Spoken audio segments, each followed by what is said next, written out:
തമിഴക വെற்றிക്കഴകം നേതാവ് വിജയ് നൽകിയ 20 ലക്ഷം രൂപ ടി.വി.കെയുടെ ബാങ്ക് അക്കൗണ്ടിലേക്ക് തിരിച്ചയച്ച വീട്ടമ്മ. സാന്ത്വനവുമായി കരൂരിൽ നേരിട്ടെത്താത്തതിൽ പ്രതിഷേധിച്ചാണ് നഷ്ടപരിഹാര തുക വീട്ടമ്മ തിരികെ നൽകിയത്. കരൂരിൽ വിജയുടെ റാലിക്കിടെ തിരക്കിൽപ്പെട്ട് മരിച്ച രമേശിന്റെ ഭാര്യ സംഗവിയാണ് പണം തിരികെ നൽകിയത്.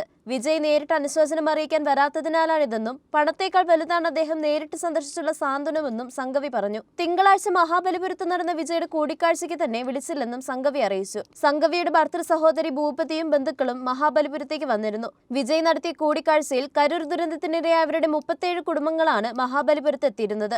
കരൂരിൽ നേരിട്ട് ചെന്ന് കുടുംബങ്ങളെ കാണാത്തതിൽ വിജയ് വിശദീകരണം നൽകിയിരുന്നു.